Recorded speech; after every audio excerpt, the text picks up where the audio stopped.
नमस्ते मेरे प्यारे विद्यार्थी मित्रों। आज हम हिंदी सुलभ भारती कक्षा 8वीं का एक नया पाठ लेने वाले हैं। दूसरी इकाई का ये तीसरा पाठ है, लकड़हारा और वन। इसकी विधा है एकांकी। विधा का अर्थ होता है साहित्य का एक प्रकार, जैसे निबंध है, नाटक है, उसी तरह एकांकी। विद्यार्थी मित्रों, लकड़हारे से संबंधित आपने इससे पहले भी कुछ कहानियां सुनी होगी। ईमानदार लकड़हारा, लालची लकड़हारा और इसके अलावा और भी कुछ। लेकिन लेखक ने इस कहानी में थोड़ा बदलाव करते हुए लकड़हारा और वन ये नया नाम दिया है और इस पाठ के माध्यम से एक बहुत ही सुंदर संदेश भी दिया है। इस एकांकी के रचनाकार अरविंद भटनागर। जैसा कि मैंने बताया, पाठ का नाम लकड़हारा और वन। लकड़हारा का अर्थ होता है जंगल में लकड़ियां काटकर और उसे बेचकर अपना पेट भरने वाला या अपने परिवार का उदर निर्वाह करने वाला। और वन का मतलब तो तुम जानते ही हो, जंगल। इससे पहले कि हम पाठ को आगे बढ़ाएं, हमें लेखक का परिचय लेना आवश्यक है। लेखक का परिचय।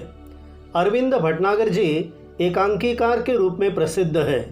पर्यावरण परिरक्षण के लिए वृक्षारोपण एवं वृक्ष संवर्धन की आवश्यकता पर हमेशा आपने बल दिया है। विद्यार्थी मित्रों, आप जानते हो, पर्यावरण बचेगा तो मानव जाति बचेगी। और इसकी रक्षा के लिए और इसका संवर्धन करने के लिए मनुष्य ने क्या करना चाहिए और उसका क्या महत्व है, ये उन्होंने इस एकांकी के माध्यम से भी समझाने का प्रयास किया है। इस एकांकी में कुल मिलाकर 4 पात्र हैं। पहले हम उनका परिचय लेंगे। पहला स्वयं लकड़हारा, दूसरा एक ग्रामीण व्यक्ति के रूप में भगवान, तीसरा लकड़हारे की पत्नी और चौथा पात्र है एक हरा भरा पेड़। इस पाठ में कुल मिलाकर 2 दृश्य है। पहला आरंभ करते हैं। एक लकड़हारा टहलता हुआ अर्थात घूमता हुआ मंच पर आता है, व्यासपीठ पर आता है। लकड़हारे के हाथ में कुल्हाड़ी है। वह पेड़ के पास आकर रुक जाता है। विद्यार्थी मित्रों, जैसे जैसे हम पाठ का स्पष्टीकरण देते जाएंगे, वैसे वैसे जिन शब्दों के नीचे हरे रंग की स्याही में मैंने अधोरेखांकन किया हुआ है, उसका अर्थ भी मैं बतलाता जाऊंगा। एक बात और, वीडियो का अधिक लाभ लेने के लिए, अधिक आनंद उठाने के लिए सबसे पहले तो ईयरफोन का आपको प्रयोग करना चाहिए और मोबाइल को आड़ा हाथ में पकड़ना चाहिए। तो ठीक है, लकड़ियां काटने वाला एक व्यक्ति मंच पर आया। ऐसा समझिए कि आपके सामने एक नाटक चल रहा है और आप दर्शक बनकर उस नाटक को देख रहे हो। यहाँ पर नाटक के बजाय एकांकी है। लकड़हारा आता है और उसके हाथ में कुल्हाड़ी है। एक पेड़ देखता है और पेड़ के पास आकर वो रुक जाता है। उसका काम ही है लकड़ियाँ काटना और बेचना और अपने परिवार को चलाना। लकड़हारा पेड़ को देखकर कहता है, चलो आज इसी पेड़ को काटें, इससे आज की रोटी का इंतज़ाम हो जाएगा, यानी व्यवस्था हो जाएगी। पेड़ की डाल काटने के लिए कुल्हाड़ी चलाता है, पर कुल्हाड़ी हाथ से छूटकर नदी में गिर जाती है। अरे रे रे, ये क्या बात हो गई। जैसे उसने पेड़ को काटने के लिए कुल्हाड़ी हाथ में उठाई और चलाने की कोशिश करने लगा, पास में एक नदी बह रही थी। उस नदी में वो कुल्हाड़ी गिर पड़ी। लकड़हारा चिंतित एवं दुखी स्वर में, वो परेशान हो जाता है, उदास हो जाता है और कहता है, हे भगवान, मेरी कुल्हाड़ी, मतलब अब मुझे कैसे मिलेगी। पानी गहरा है, तैरना आता नहीं, कैसे काटूंगा, क्या बेचूंगा, आज बच्चे क्या खाएंगे। इसी बीच भगवान ग्रामीण व्यक्ति का वेश धारण कर मंच पर आते हैं। जैसे ही वो कुल्हाड़ी नदी के पानी के अंदर गिर जाती है, वो बिल्कुल रोने की स्थिति में आ जाता है कि अगर ये कुल्हाड़ी नहीं मिली, मैं लकड़ियाँ नहीं काट पाया, तो बेचूंगा क्या और अपने बच्चों को खिलाऊंगा क्या। और उसी समय भगवान एक ग्रामीण, एक देहात में रहने वाले व्यक्ति का जैसे उन्होंने वेश परिधान किया हो, ऐसे वो सामने चले आते हैं। लकड़हारा उन्हें पहचान नहीं पाता कि ये भगवान है। ग्रामीण, बड़े दुखी लग रहे हो, क्या हुआ? लकड़हारा दुख भरे शब्दों में, क्या कहूँ भाई, अचानक मेरी कुल्हाड़ी नदी के गहरे पानी में गिर पड़ी। मेरा तो सब कुछ चला गया, यानी अब मैं कुछ भी नहीं कर पाऊंगा। ग्रामीण, हाँ भाई, तुम्हारा कहना तो ठीक है। लकड़हारा, भाई तुम मेरी मदद कर सको तो बड़ा उपकार होगा, यानी बड़ी मेहरबानी होगी। जब कोई किसी के भले के लिए किसी की मदद करता है उसे उपकार कहा जाता है। ग्रामीण कहता है, ठीक है, तुम दुखी मत हो, मैं कोशिश करता हूँ, प्रयत्न करता हूँ। ये कहकर ग्रामीण नदी में कूदा और एक चांदी की कुल्हाड़ी निकालकर बाहर आया। अरे भाई, तुम कितने भाग्यवान हो, कितने भाग्यशाली हो, लो तुम्हारी चांदी की कुल्हाड़ी। यानी ग्रामीण ऐसा समझ रहा है कि ये इसकी चांदी की कुल्हाड़ी है। लकड़हारा बोला, नहीं भाई, ये कुल्हाड़ी मेरी नहीं है। ग्रामीण, ठीक है, एक बार फिर कोशिश करता हूँ। नदी में फिर कूदता है और सोने की कुल्हाड़ी निकालकर बाहर आता है। जैसे ही लकड़हारा कहता है ना कि ये चांदी की कुल्हाड़ी मेरी नहीं है, तो ग्रामीण के रूप में जो भगवान है वह फिर से नदी में छलांग लगाते हैं और सोने की कुल्हाड़ी निकालकर बाहर आते हैं। लकड़हारा आश्चर्य से, क्या कुल्हाड़ी मिल गई भाई? ग्रामीण, हाँ मिल गई, लो ये सोने की कुल्हाड़ी। लकड़हारा, नहीं भाई, मैं तो बहुत गरीब हूँ, यह सोने की कुल्हाड़ी तो मेरी है ही नहीं। दुखी होकर, खैर जाने दो भाई, तुमने मेरे लिए बहुत कष्ट उठाए। मतलब ठीक है, जो भी हुआ जाने दो भाई, तुमने मेरे लिए 2 बार नदी में छलांग लगाई, काफ़ी मेहनत उठाई, रहने दो। ग्रामीण बीच में ही बोला, नहीं भाई नहीं, इसमें कष्ट की क्या बात है। मुसीबत के समय अर्थात संकट के समय एक दूसरे के काम आना तो हमारा धर्म है, हमारा कर्तव्य है। मैं एक बार फिर कोशिश करता हूँ। ग्रामीण नदी में कूदकर लोहे की कुल्हाड़ी निकालता है। देखिए बच्चों, सबसे पहले ग्रामीण ने चांदी की कुल्हाड़ी निकाली, उसके बाद सोने की कुल्हाड़ी निकाली, और ये दोनों कुल्हाड़ियों को देखने के बाद लकड़हारे के मन में किसी भी प्रकार का लालच, किसी भी प्रकार का लोभ पैदा नहीं हुआ। और जब लोहे की कुल्हाड़ी बाहर निकाली गई तो प्रतिक्रिया देखिए। ग्रामीण कहता है, लो भाई, इस बार तो यह लोहा ही हाथ लगा है। लकड़हारा बोला, अपनी लोहे की कुल्हाड़ी देखकर खुश हो उठता है। तुम्हारा यह उपकार मैं जीवन भर नहीं भूलूंगा, भगवान तुम्हें सुखी रखे। बच्चों, ये लकड़हारा बेचारा क्या जानता था कि जिस ग्रामीण ने उसे उसकी लोहे की कुल्हाड़ी निकाल कर दी है और जिस उपकार की वो बात कर रहा है और कहता है कि भगवान तुम्हें सुखी रखे, वो क्या जाने कि यही तो भगवान है जो यहाँ पर ग्रामीण का रूप लेकर आया है। हो सकता है कि भगवान जी इस लकड़हारे की, उसकी ईमानदारी की परीक्षा लेना चाहते हो। ग्रामीण ने पूछा, एक बात मेरी समझ में नहीं आई। लकड़हारा हाथ जोड़कर, वो क्या? ग्रामीण के चेहरे पर आश्चर्य की भावना थी, तो लकड़हारे ने अपने नम्रतापूर्वक हाथ जोड़े और पूछा, वो क्या? ग्रामीण ने कहा, मैंने तुम्हें पहले चांदी की कुल्हाड़ी दी, फिर सोने की दी, तुमने नहीं ली, ऐसा क्यों? लकड़हारा बोला, दूसरी की चीज़ को अपना कहना ठीक नहीं है। मेहनत और ईमानदारी से मुझे जो भी मिलता है वही मेरा धन है। ग्रामीण चला जाता है और भगवान के रूप में मंच पर फिर से आता है। देखिए बच्चों, लकड़हारे ने जो बात कही है कितनी महत्वपूर्ण है कि जो दूसरे की चीज़ है उसके प्रति हमारे मन में किसी भी प्रकार का मोह या लोभ पैदा नहीं होना चाहिए। और जो चीज़ मेहनत से कमाई जाती है, प्रामाणिकता से कमाई जाती है, ईमानदारी से कमाई जाती है, वो अगर हमें मिलती है तो वही हमारे लिए सबसे बड़ा धन होना चाहिए। और यही बात लकड़हारे ने ग्रामीण को बताई। यहाँ पर बाद में ग्रामीण चला जाता है और भगवान का रूप लेकर वो मंच पर फिर से आते हैं।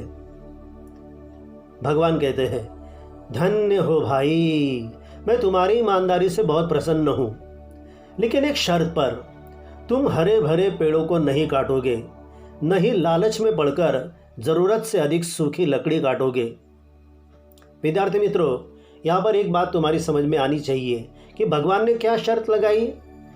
ठीक है, लकड़हारे ने अपनी ईमानदारी दिखाई, प्रामाणिकता दिखाई, बहुत खुश हो गए।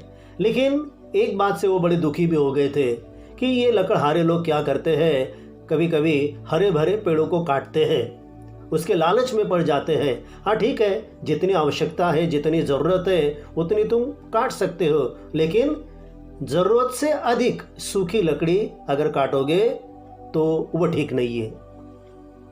लकड़हारा कहता है मुझे शर्त मंजूर है। पर्दा गिरता है। एकांकी की यह एक विशेषता होती है कि जब पहला कोई दृश्य, जिसे हम अंग्रेजी में सीन कहते हैं, वो पूरा हो जाता है तो पर्दा गिरता है। यहाँ पर एक सीन अर्थात एक दृश्य पूरा हो चुका है और दूसरा दृश्य शुरू होने जा रहा है। मंच पर लकड़हारा सो रहा है। मंच के पीछे से उसकी पत्नी आवाज देती है। पत्नी, अरे रामू के बापू, घोड़े बेचकर सो रहे हो। घोड़े बेचकर सोना यानी क्या? निश्चिंत होकर सोना। जैसे कुछ लोग खर्राटे भरते हुए काफी देर तक सोते हैं। क्या आज लकड़ी काटने नहीं जाना है? जाता हूँ भगवान। हमारे हिंदू धर्म में पत्नी के लिए एक शब्द भगवान भी है। तो लकड़हारा यही कहता है कि पत्नी जी जा रहा हूँ। अपनी कुल्हाड़ी उठाकर जंगल की तरफ जाता है, मन ही मन सोचता है। जिधर देखो दूर तक जंगल का पता नहीं। जो थे वे कटते जा रहे हैं और उनकी जगह खड़े हो रहे हैं सीमेंट के जंगल। लकड़हारे को भगवान की बात याद आ गई कि तुम ज़्यादा लकड़ियाँ नहीं काटोगे, सूखी लकड़ी नहीं काटोगे। तो यहाँ पर लकड़हारा देखता है कि जहाँ देखो वहाँ पर जंगल का पता ही नहीं है। तो हम जहाँ देख रहे हैं अभी, तो चारों तरफ सीमेंट के जंगल खड़े हैं। सीमेंट के जंगल का अर्थ है सीमेंट कंक्रीट से बनी हुई बड़ी बड़ी बिल्डिंगें। मतलब इंसान ने क्या किया, अपने रहने के लिए बड़े बड़े जंगल नष्ट कर दिए और वहाँ पर खड़ी हो गई बिल्डिंगें और मकान। अचानक उसे चोट लगती है, अर्थात एक घाव हो जाता है। वो चीख उठता है, फिर एक पेड़ की छांव में बैठ जाता है। आप तो जानते हो कि जितना पेड़ घना होगा, छायादार होगा, पत्तों वाला होगा, उसके नीचे उतनी ही अच्छी छांव होती है। आहा, कितनी ठंडी छाया है। सारी थकान दूर हो गई। जितनी भी थकावट उसे महसूस हो रही थी उसकी गायब हो गई, दूर हो गई। हरे भरे पेड़ के नीचे से उठकर अपनी कुल्हाड़ी संभालता है। चलो यही सही, इसे ही साफ करें। कुल्हाड़ी चलाने की मुद्रा में हाथ उठाता है तो जिस पेड़ के नीचे वो छाव का आनंद ले रहा था, वही पेड़ देखकर उसके मन में विचार आया कि चलो अभी दूसरा कोई पेड़ नज़र तो नहीं आ रहा है, इस पर ही अभी क्या करते हैं, घाव करते हैं, मतलब इसे साफ करते हैं। और उसके चेहरे पर वैसे भाव आ गए। उसी समय, अरे अरे ये क्या कर रहे हो? लकड़हारा चौंक कर वो एकदम चकित हो गया। मतलब ये आवाज कहाँ से आई? कौन? आसपास नजर दौड़ाता है। पेड़ बोला, अरे भाई ये तो मैं हूं। लकड़हारा डर कर, कौन? भूत? पेड़ कहता है, डरो नहीं भाई, मैं तो पेड़ हूं, पेड़ हूं। लकड़हारा आश्चर्य से, पेड़? क्या तुम बोल भी सकते हो? पेड़ बोला, भाई मुझ में भी प्राण है। तुम मुझ बेकसूर पर क्यों वार कर रहे हो? यानी मेरा ऐसा कौन सा दोष है? मैं तो निर्दोष हूँ, बेकसूर हूँ, फिर भी तुम मुझ पर क्यों वार कर रहे हो, क्यों आघात कर रहे हो? किसी पेड़ पर कुल्हाड़ी चलाना उस पर आघात करना ही तो है ना।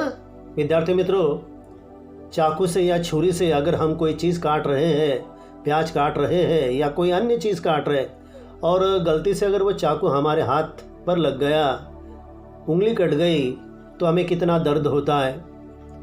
फिर ये लकड़हारे क्या करते हैं, पेड़ पर घावी तो करते हैं ना, कितने बेदर्दी से उस पर कुल्हाड़ी चलाते हैं। लकड़हारा बोला, तो क्या करूं, 4-4 बच्चों को पालना पड़ता है, यही एक रास्ता है रोजी रोटी का। लकड़हारे ने अपनी मजबूरी बताई कि देखो पेड़, मैं तुम्हारी बात समझ सकता हूँ, लेकिन क्या करूँ, मेरी भी तो समस्या है, मेरी भी तो मजबूरी है। मुझे 4-4 बच्चे हैं, पत्नी है और उनका सबका पेट भरने के लिए, रोजी रोटी चलाने के लिए यही एक रास्ता है, यही एक उपाय है। वो क्या? पेड़ों को काटना और बेचना। विद्यार्थी मित्रों, अब पेड़ ने जो जवाब दिया है वो अत्यंत महत्वपूर्ण है। उसका एक एक शब्द का अर्थ समझ लीजिए। पेड़ कहता है, अरे भाई, अधिक बच्चे होने के कारण परिवार में दुख तो आएगा ही, पर तुम कितने बदल गए हो। तुम यह भी भूल गए हैं कि मैं ही तुम्हें जीने के लिए शुद्ध हवा, पानी और भोजन सभी कुछ देता हूँ। बिल्कुल सही बात कही पेड़ ने कि मनुष्य कितना स्वार्थी होता जा रहा है। अपना परिवार चलाने के लिए वो इतना स्वार्थी हो गया, इतना निष्ठुर हो गया है कि पेड़ों को काटने लगा है। वो ये भी भूल गया है कि जिन पेड़ों को वो काटता है वो पेड़ उसके लिए कितने परम कल्याणकारी है, उसे जिंदगी देने वाले हैं, शुद्ध हवा देते हैं, पानी देते हैं और भोजन देते हैं, जिनके बिना इंसान जीवित नहीं रह सकता ना। लकड़हारा बोला, ये तो तुम्हारा काम है, इसमें उपकार की क्या बात है। ये लकड़हारे ने कुछ ठीक नहीं कहा। किसी बेटे ने अगर अपनी माँ से कहा या पिताजी से कहा कि तुम हमारा लाड़ प्यार करते हो, हमारी पढ़ाई पर खर्चा करते हो, ये तो तुम्हारा काम ही है, इसमें उपकार करने वाली कौन सी बात है। तो विद्यार्थी मित्रों, ये उचित नहीं है। हमारी ज़िंदगी अच्छी तरह से संवर जाए इसीलिए तो माँ बाप हम पर खर्चा करते हैं। तो हमारा भी कर्तव्य बनता है ना कि हम बड़े होकर उनकी सेवा करें। पेड़ कहता है, मैंने कब कहा उपकार है भाई, पर यह तो तुम अच्छी तरह जानते हो कि बिना हवा के मनुष्य जिंदा नहीं रह सकता। उसे सांस लेने के लिए शुद्ध हवा तो चाहिए ही, और हवा को शुद्ध करने का काम मैं ही करता हूँ। ये बिल्कुल सही है। तो ये जो शुद्ध हवा है जिसके बिना मनुष्य जिंदा नहीं रह सकता, हवा को शुद्ध करने का काम पेड़ ही तो करते हैं। पेड़ हमारे लिए कितने कल्याणकारी है, कितने फायदेमंद है, इस पर तो एक बहुत बड़ा निबंध लिखा जा सकता है, इस पर बहुत बड़ा व्याख्यान दिया जा सकता है। लकड़हारा बोला, ठीक है, पर मेरे सामने भी तो समस्या है। पेड़ बोला, यदि तुम हमें काटते रहे तो ये बेचारे वन्य पशु यानी जंगली पशु कहाँ जाएंगे? क्या तुम अपने स्वार्थ के लिए उनका घर उजाड़ दोगे, नष्ट कर दोगे? यानी सबसे पहला हक जंगल में या वन में रहने का किसका है? तो जंगली पशुओं का। आजकल हम देखते हैं कि कभी कभार कोई चीता है, कोई बाघ है, शहर में चला आता है, कभी कभी बंदर भी देखे जाते हैं। ऐसा क्यों हो रहा है? क्योंकि मनुष्य जंगलों पर आक्रमण कर रहा है। और यही पेड़ के कहने का तात्पर्य है। हमें उनके घरों पर अर्थात जंगल पर आक्रमण नहीं करना चाहिए, पेड़ों को काटना नहीं चाहिए। लकड़हारा बोला, तो फिर क्या मैं अपना घर उजाड़ दूं? पेड़ बोला, मेरा मतलब ये नहीं है। यदि तुम इसी तरह हमें काटते रहे तो अच्छी वर्षा कैसे आएगी? और एक दिन, कहने का तात्पर्य ये है कि तुम हमें ऐसे ही लगातार काटते रहोगे, सभी पेड़ों को नष्ट करते रहोगे, तो एक दिन ऐसा आएगा कि वर्षा रुक जाएगी, बारिश रुक जाएगी और चारों तरफ किस बात का कहर होगा? धूप का कहर होगा और ये दुनिया एक दिन जलकर नष्ट हो जाएगी। लकड़हारा कहता है, तुम्हारी बात तो ठीक है, पर अब तुम ही बताओ मैं क्या करूं? पेड़ कहता है, कम से कम अपने हाथों अपने ही पैरों पर कुल्हाड़ी तो मत मारो। बड़ी सुंदर बात कही पेड़ ने। अपने हाथों से अपने पैरों पर कुल्हाड़ी मारना, इसका सीधा सा तात्पर्य है कि स्वयं अपना नुकसान कर लेना। सही तो है ना? पेड़ों का अस्तित्व हमारे लिए इतना महत्वपूर्ण है।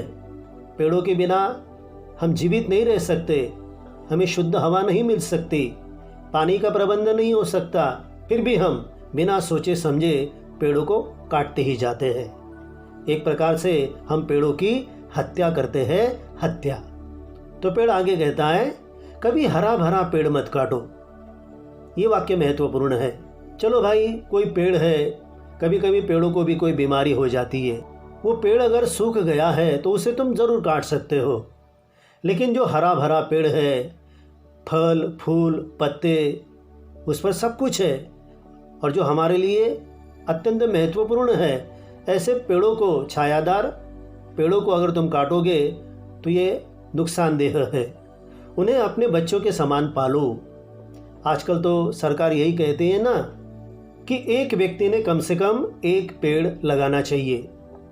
और वृक्षारोपण का कार्यक्रम इसीलिए तो लिया जाता है कि पहाड़ों पर, विद्यालय के आवास में, खेतों में, गांव के आसपास जहाँ जहाँ पौधे लगाने लायक जगह है वहाँ पर वो लगाने चाहिए, ताकि ये छोटा सा पौधा आगे जाकर पेड़ बने। जैसे कोई छोटा सा बालक आगे जाकर एक बड़ा आदमी बनता है। जब तक वो छोटा होता है कोई बालक, उसकी सारी परवरिश तो उसके माँ बाप करते हैं। उसी तरह जो पौधा छोटा होता है उसकी परवरिश भी हमें किसी बाप की तरह या किसी माँ की तरह करनी चाहिए। इसीलिए पेड़ ने यहाँ पर कहा है ना, उन्हें अपने बच्चों के समान पालो, यानी पेड़ों को, पौधों को, ताकि चारों ओर हरियाली छाई रहे। और हरियाली है तो खुशहाली है, ये उनके कहने का तात्पर्य है। लकड़हारे को ये सारी बात अच्छी लगी, समझ में आ गई। लकड़हारा हामी भरता है, यानी स्वीकार करता है कि तुम जैसा कह रहे हो अभी वैसा ही होगा। उसी समय पर्दा गिरता है। विद्यार्थी मित्रों, यहाँ पर दूसरा जो दृश्य है एकांकी का, वो खत्म होता है।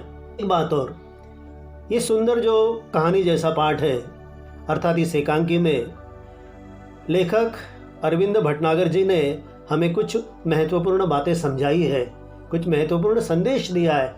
सबसे पहला संदेश ये है कि हमें पेड़ों को काटना नहीं चाहिए, उनकी रक्षा करनी चाहिए।